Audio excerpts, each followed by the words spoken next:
Hola, qué bueno que nos acompañan en este nuevo análisis. Hoy vamos a meternos de lleno en un viaje fascinante, la educación técnica en América Latina. A ver, es algo que muchas veces damos por sentado, como si siempre hubiera estado ahí. Pero hoy vamos a escarbar un poco en sus raíces. Vamos a ver cómo pasó de ser una herramienta creada literalmente para llenar las fábricas a convertirse en el gran motor de la innovación disruptiva que vemos hoy en día. ¡Arrancamos! Y para eso tenemos una hoja de ruta bastante clara. Vamos a ir de lo general a lo particular. Primero, charlaremos sobre educación, innovación y emprendimiento. De ahí pasaremos a la evolución histórica de la educación técnica, aterrizando en un caso súper específico, el modelo Otto Krause. Luego veremos cómo fue esa montaña rusa de expansión industrial y crisis, para terminar hablando de lo que se nos viene, el futuro y la educación disruptiva. Bueno, metámonos en el primer tema: educación, innovación y emprendimiento. Para entender hacia dónde vamos, primero hay que entender que las reglas del juego cambiaron por completo. Fíjense en esta frase de Clayton Christensen. Es súper directa, ¿no? Básicamente nos dice que hoy hace falta gente educada para trabajar en compañías disruptivas y que la educación es crítica. O sea, los modelos educativos de toda la vida tienen un desafío monumental enfrente. O cambian el chip y se adaptan para formar talentos en esta economía que es cada vez más impredecible, o literalmente se quedan afuera. Y ojo, que esto no es solo una idea suelta de un experto, es un mandato global. Si miramos el marco de la UNESCO para 2030, es clarísimo. Las metas 4.3 y 4.4 no andan con vueltas, exigen acceso igualitario a la formación técnica y, más importante aún, piden aumentar las competencias para el emprendimiento. O sea, ya no estamos hablando de preparar a la gente para conseguir un empleo rutinario de 8 a 5, sino de formar creadores dinámicos, gente que innove. Pero a ver, pongamos los pies en la tierra. ¿De qué hablamos exactamente cuando decimos educación técnico-profesional? Bueno, la ETP es muchísimo más que ir a sentarse a un aula a escuchar teoría. Es una herramienta socioeconómica enorme, una modalidad súper práctica que busca desarrollar el capital humano. Su gran misión, y esto es clave, es cerrar definitivamente esa brecha histórica que existe entre el inmenso potencial que tiene la gente y lo que realmente está pidiendo el mercado laboral allá afuera. Pasemos al punto 2. La evolución de la educación técnica. Para entender cómo evolucionó esto, tenemos que retroceder un poco en el tiempo. El famoso pedagogo John Dewey ya la tenía clarísima hace un montón de tiempo. Él decía que la educación es el método fundamental del progreso y la reforma social. Y tiene todo el sentido del mundo. Sus ideas marcaron el inicio de una época increíble donde nos dimos cuenta de que combinar la pura teoría con meter las manos en la masa, con el trabajo práctico, era la mejor forma de sacar a las sociedades adelante. Y claro, de repente el mundo cambió para siempre. Llegó la revolución industrial y los sistemas educativos tuvieron que dar un giro de 180 grados casi de un día para otro. Con las fábricas a todo motor y produciendo a lo loco, la educación se volvió utilitaria. Había una urgencia real por enseñar conocimientos técnicos y prácticos porque, había que crear a contrarreloj toda esa inmensa mano de obra que la producción masiva estaba exigiendo. Y así llegamos a nuestra tercera parada: los orígenes. El modelo Otto Krause.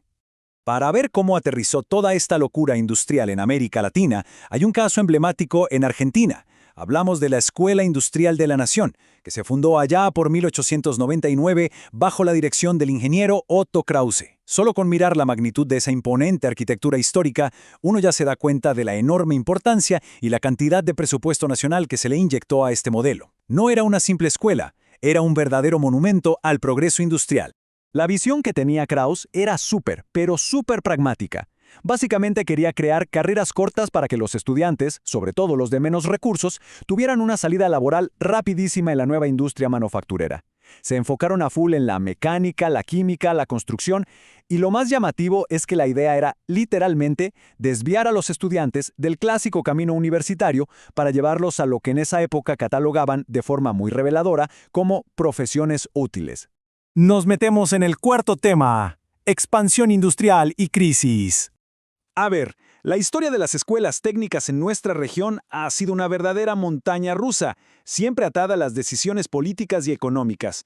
Arrancamos con Krause a fines del siglo XIX, pasamos por el boom de las escuelas fábricas en la década del 40, luego la consolidación en el 59 con el CONET, hasta darnos de frente contra la pared en los años 90 con la desindustrialización. Por suerte, desde el 2005 empezamos a ver un resurgimiento gracias a nuevas leyes de educación técnica que le dieron un respiro al sistema. Hay un dato fascinante sobre cómo el contexto te empuja a innovar sí o sí. Durante la Segunda Guerra Mundial, con el modelo de sustitución de importaciones, de repente se cortó radicalmente la entrada de productos de afuera. ¿Qué pasó? Hubo que arreglárselas con lo que había. Esa crisis generó una necesidad tan bestial que simples garajes de casas y talleres de barrio se convirtieron de la noche a la mañana en frenéticos centros de producción. ¿Y adivinen quiénes lideraban esto? Exacto, los técnicos formados bajo el modelo de Krause. Fueron literalmente los héroes del momento. Todo esto nos demuestra algo crucial. La educación técnica es extremadamente vulnerable a los caprichos de la macroeconomía. El contraste es brutal. A mediados de siglo se vivió una verdadera época dorada, con fuerte apoyo estatal y fábricas absorbiendo técnicos como si no hubiera un mañana. Pero llegan los 90, la industria se desploma, cierran las fábricas por todos lados y sumado a leyes educativas totalmente desconectadas de la realidad técnica, dejaron a una generación entera de estudiantes a la deriva. Fue un golpe muy duro. Y así entramos en la recta final, el punto 5, el futuro, educación disruptiva. Hoy estamos presenciando un choque de paradigmas absoluto. Antes, esos modelos de escuela-fábrica, tipo fordista, se armaban con un solo objetivo en mente: sacar técnicos obedientes que se pararan frente a una línea de ensamblaje repetitiva. Fin de la historia. Pero hoy, la educación disruptiva viene a romper ese molde por completo. El foco ahora es crear talento para empresas de base tecnológica, exigir que la integración digital esté en el centro de todo y, sobre todo, detonar el emprendimiento local. Ya no se puede educar para la rutina, porque el mundo actual es todo menos rutinario. Y lo mejor de todo es que este nuevo paradigma ya está funcionando y dando resultados increíbles en América Latina.